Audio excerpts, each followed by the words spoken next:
luta contra o HIV. Boa noite a todos que estão acompanhando essa terça com a SPI, um evento já clássico e que tem contribuído em muito para a educação médica continuada.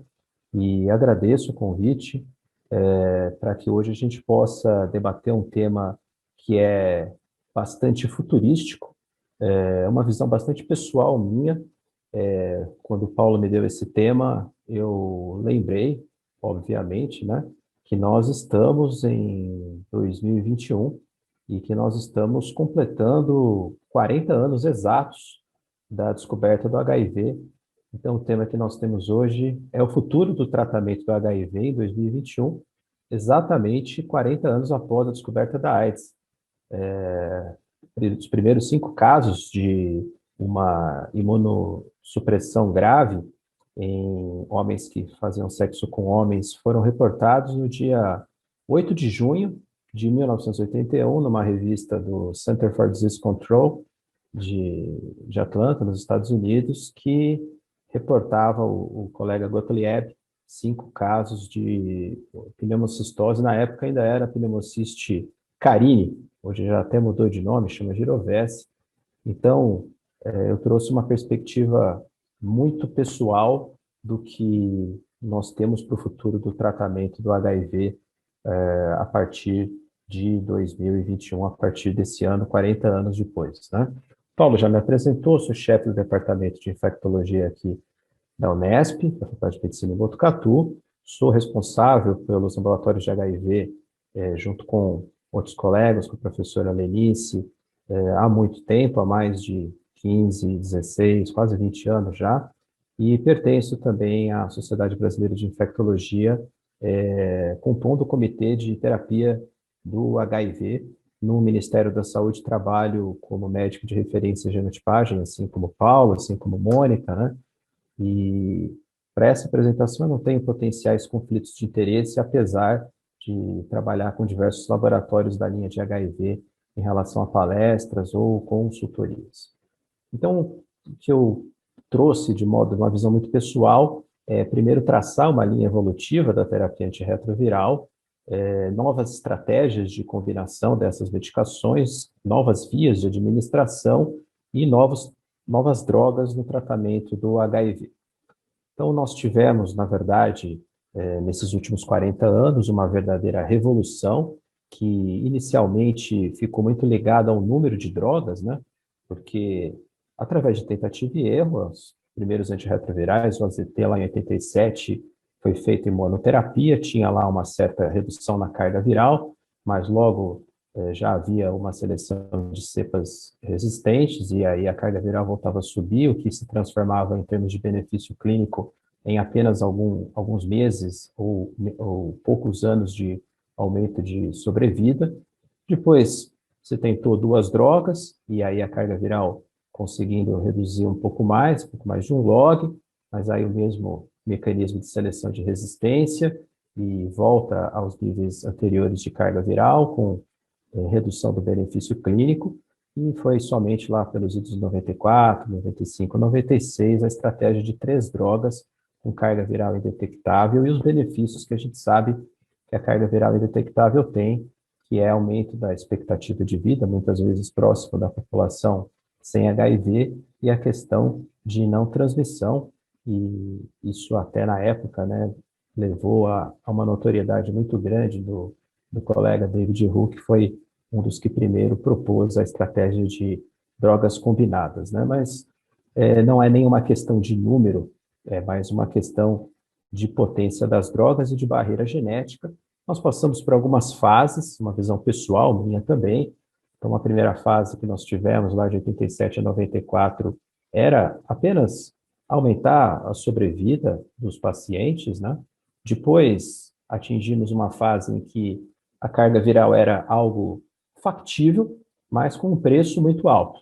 Eventos adversos, né? As primeiras drogas que compunham o famoso coquetel, porque era um punhado de drogas que o paciente tomava, realmente tinham eventos adversos, às vezes impeditivos para que o paciente continuasse a terapia antirretroviral.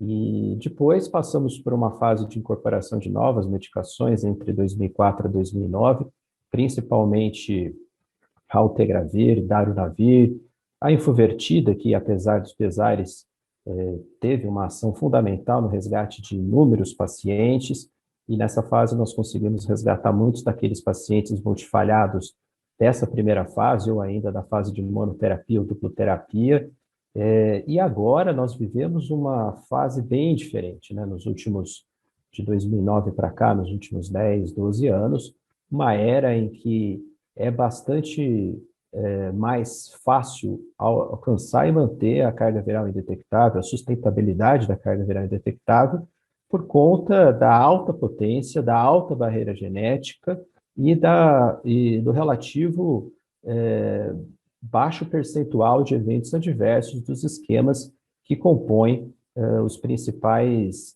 opções iniciais. Então, tivemos aí o surgimento de inúmeros antirretrovirais na linha do tempo, várias classes, e com esse benefício que a gente já discutiu de alcançar a carga viral indetectável, que tem um impacto importantíssimo no aumento da expectativa de vida, talvez muito próxima à de uma pessoa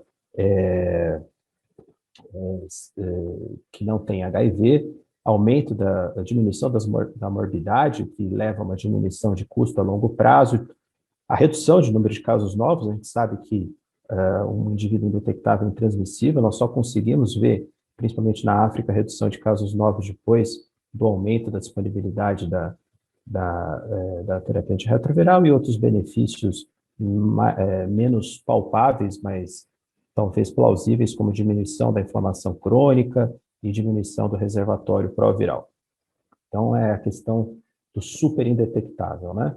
A Mônica já comentou bastante do PCDT, e hoje em dia nós temos vários mecanismos de ação de drogas que já estão no mercado e de drogas que estão entrando no mercado, que a gente vai discutir.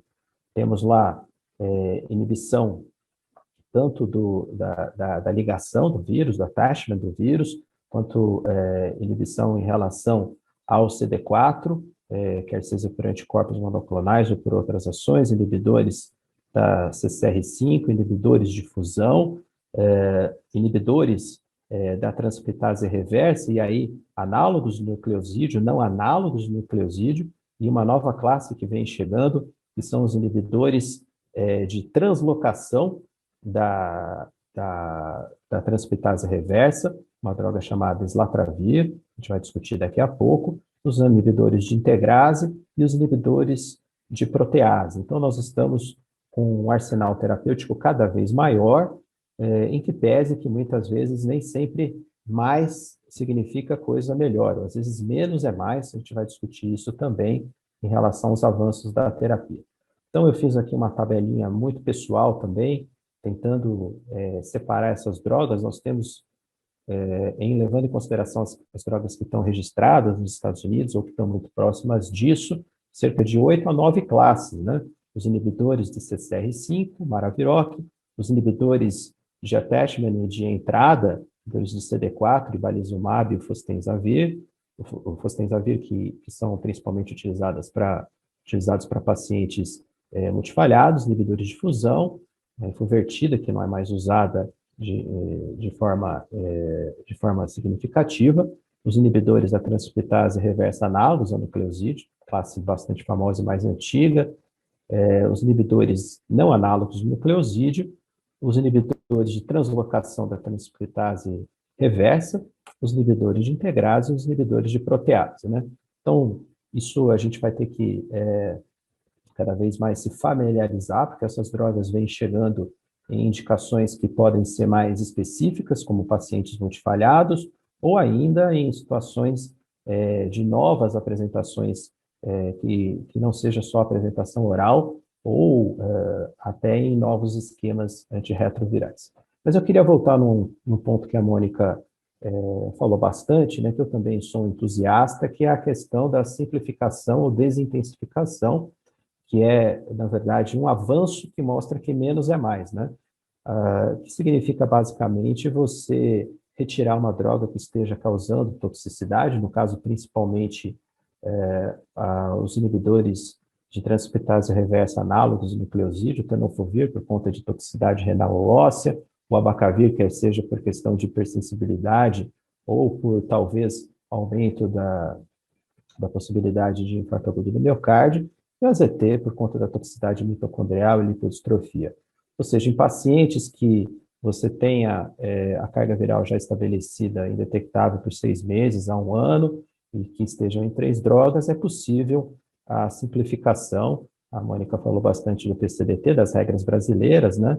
Com 3-TC darunavir, o 3-TC dolutegravir, mas alternativamente em pacientes também com, talvez com falha, dolutegravir e darunavir, lembrando que simplificação é diferente de terapia inicial dupla, que aqui no Brasil não está contemplada, mas existem possibilidades de uso em guidelines do exterior. E, na verdade, a simplificação é algo que já é bastante antigo na literatura, né? Já começou há muito tempo com os inibidores de protease, mais lamivudina, depois, mais recentemente, com dolutegravir e lamivudina. Isso aqui é um compilado de estudos de simplificação. Existem estratégias que a gente vai comentar de inibidores de integrais com inibidores não análogos de nucleosídeo, ou mesmo de darunavir com dolutegravir. Então, você pode simplificar de diversas maneiras, e aqui tem alguns estudos que mostram isso, alguns deles a Mônica já comentou, simplificação com darunavir, para pacientes que estejam, obviamente, contemplados naquela situação de manutenção da carga viral indetectável, não pode ter hepatite B, tem que ter boa adesão, mostrando que a simplificação com inibidor de protease ou a manutenção de esquema triplo mantém o mesmo nível de carga viral indetectável, estudo dual, com benefício de redução da toxicidade dos análogos, quer seja o tenofovir, quer seja o abacavir.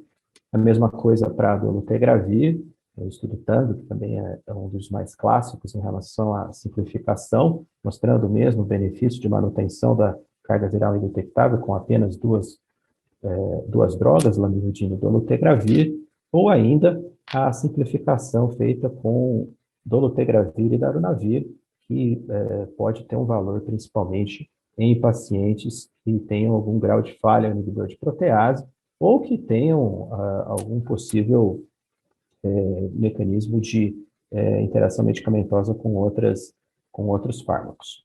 Então, a simplificação tem como benefício diminuir a toxicidade dos análogos de nucleotídeo, melhorar a tolerabilidade desses esquemas, muitas vezes diminui o número de comprimidos, melhorando a adesão, diminui a questão de interação medicamentosa e pode reduzir custo.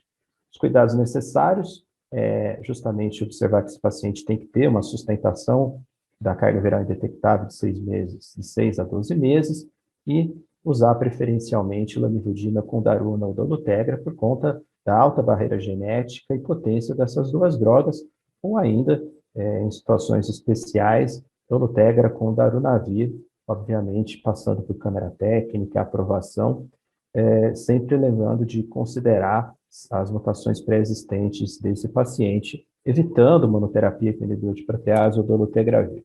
Eu queria mostrar para vocês um trabalho que foi aceito ano passado, né? Na verdade, é a nossa experiência aqui do HC da Unesp, do nosso serviço de infectologia, que esse ano, na verdade, já está completando 10 anos de estudo da simplificação.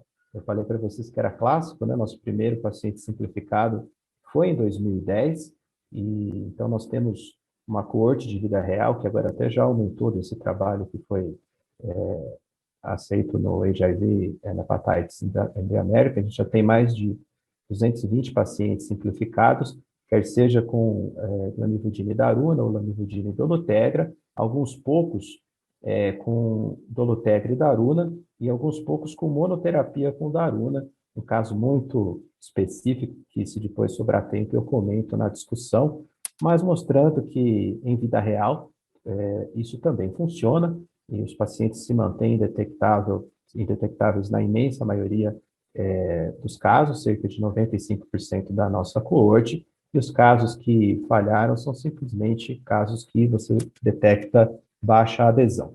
Então, mais um estímulo, mais uma visão de que, na verdade, o futuro pode ser reduzir o número de drogas se essas drogas, como é o darunavir ou o dolutegravir, contemplem a questão de alta barreira genética e alta potência.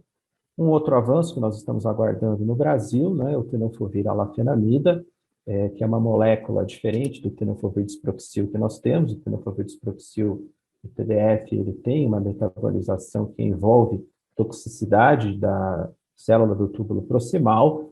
Na verdade, existe uma inibição do DNA, da DNA polimerase das mitocôndrias dessa célula mitocondrial do túbulo proximal renal. Isso pode levar a um acúmulo do déficit da função tubular proximal e aumento da creatinina.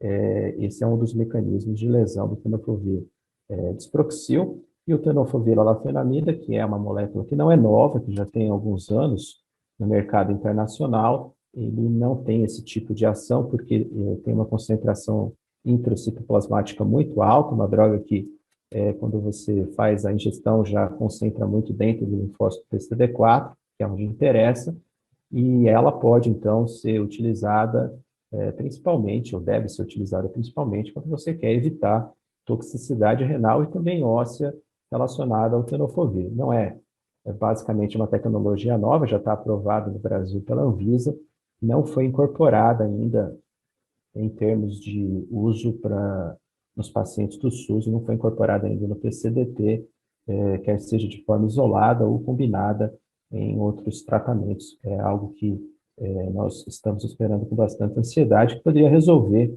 essa questão que a Mônica comentou do abacavir para pacientes que tenham impossibilidade do uso do tenofovir disproxil. Falando do tenofovir alafenamida e falando de novidades que podem chegar e que no futuro vão chegar, existe a questão da combinação em comprimido único, né? O Single Tablet Regimen, STR, que alguns exemplos que já existem no mercado internacional, o Biktarv, que é a combinação de tenofovir alafenamida, e já vem o TAF, com menos toxicidade, evitando toxicidade renal e óssea, emtricitabina e bictegravir, que é um inibidor de integrase. Essa medicação já tem registro na Anvisa, já está aprovado no Brasil, mas não tem incorporação pelo SUS, é algo que pode ser discutido. Uma outra combinação que já foi pedida aprovação pela Anvisa, mas ainda não foi dado essa aprovação, é o Sintusa, uma medicação, então, que tem o tenofovir alafenamida também. Veja que essas novas combinações de tratamento antirretroviral em comprimido único já evitam o uso do tenofovir disproxil, mostrando que ele ficou para o passado. Foi uma molécula que, assim como outras, efavirenz, AZT, salvou milhares de vidas, mas hoje no presente temos coisa melhor. Então, o Sintusa é a combinação de tenofovir alafenamida, emtricitabina, darunavir, na dose de 800 miligramas, e cobicistat, que é um booster de inibidor de protease, com a mesma ação do ritonavir, com menos evento adverso relacionado ao que a gente está acostumado ao ritonavir.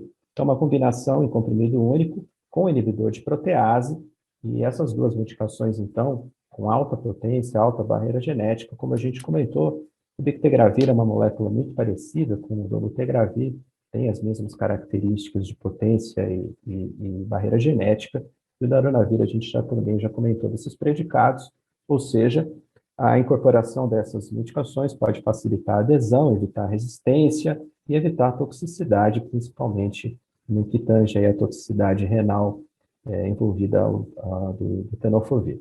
E até mesmo, né, combinação de comprimido único simplificado, que é o Dovato, a combinação de dolutegravir e lamivudina, que pode ser utilizado, por exemplo, na simplificação de esquemas que tenham toxicidade ao tenofovir disproxil, ou mesmo na discussão futura de início de tratamento com duas drogas, né, naquelas condições em que isso seja permitido, em que pese que isso, no nosso PCDT, ainda não está contemplado.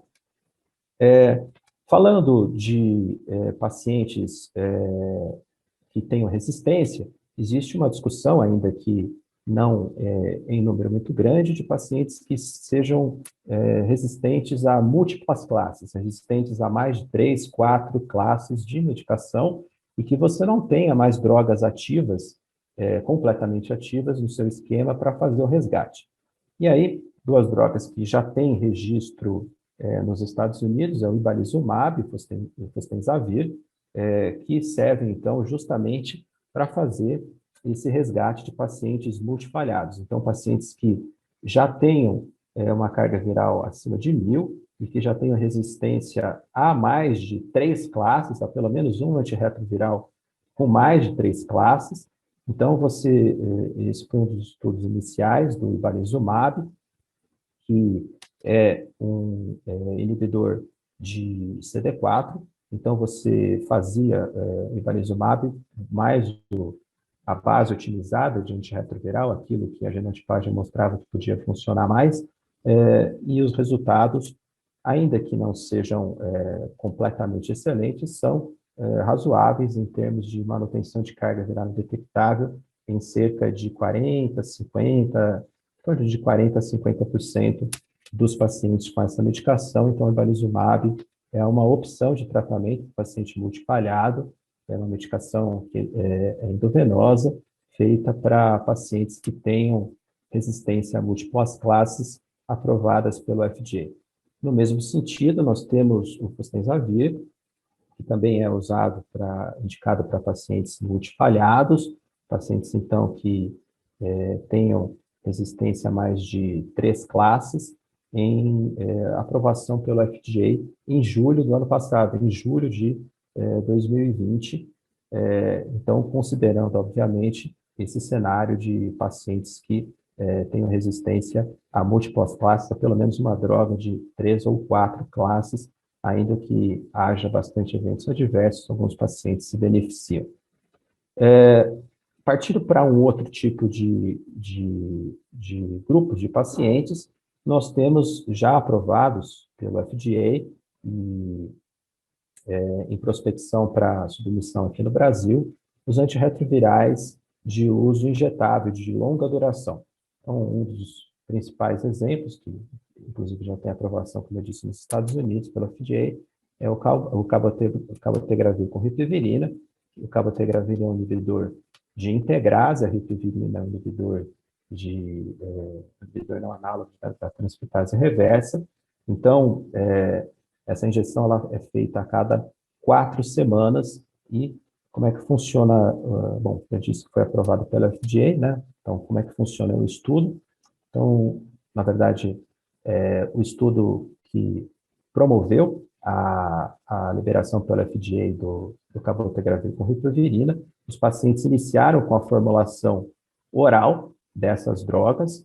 Então, cabotegravir com ripivirina via oral, mais uma terceira droga, 1 mês, 4 semanas de uso, por conta da possibilidade de evento adverso, e depois desses pacientes com 1 mês de tratamento via oral, se não houvesse eventos adversos, então o uso da medicação injetável por 4 semanas.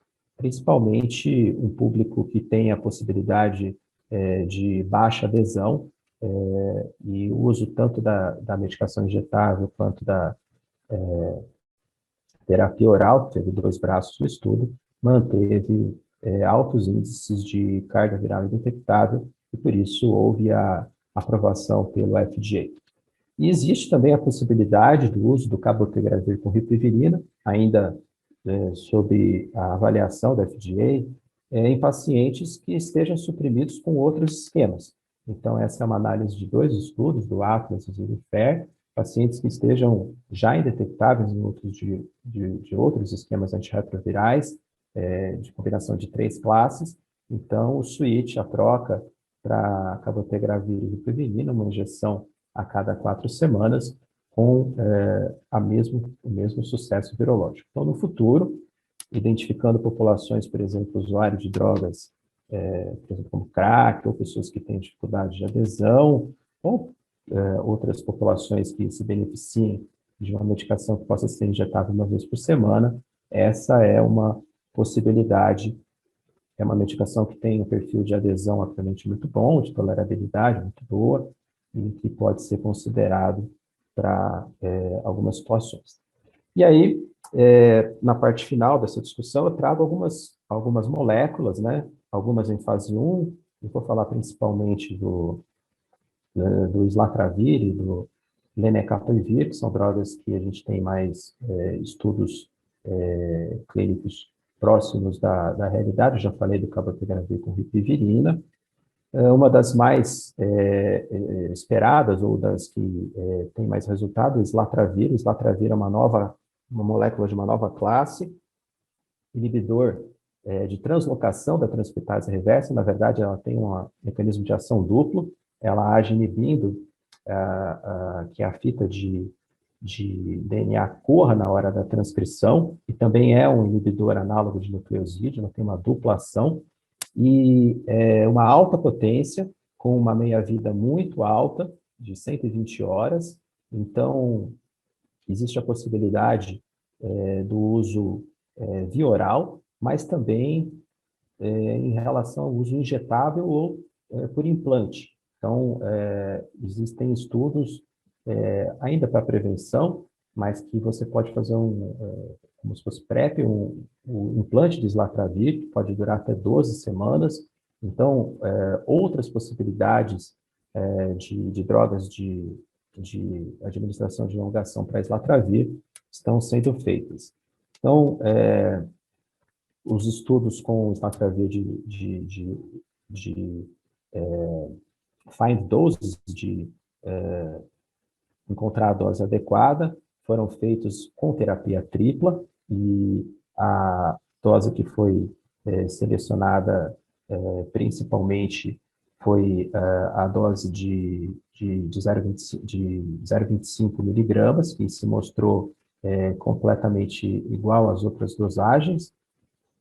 E uma outra molécula que também vem se mostrando bastante estudada no futuro da terapia antirretroviral é o lenacapavir, que é um inibidor de capsídeo proteico, e que estudos de PK, estudos em monoterapia, mostram uma potência muito grande em relação à queda da carga viral.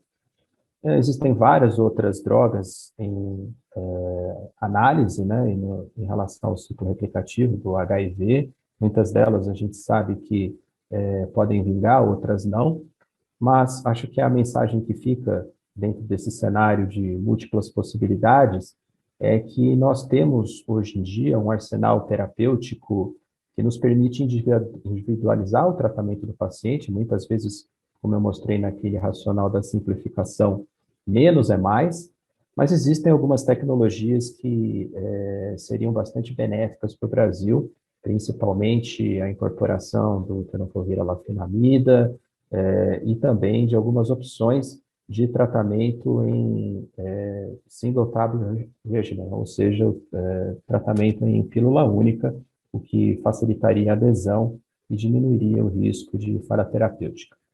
Eu quero terminar agradecendo a todos pela atenção e convidando vocês para conhecer o meu projeto de divulgação científica, que também já tem bastante tempo, mais de 10 anos, e que tem canais no Facebook, @Dr. Alexandre Naino Barbosa, no Instagram, @Dr. Barbosa, e o canal no YouTube, Dr. Alexandre Naino Barbosa. Muito obrigado pela atenção.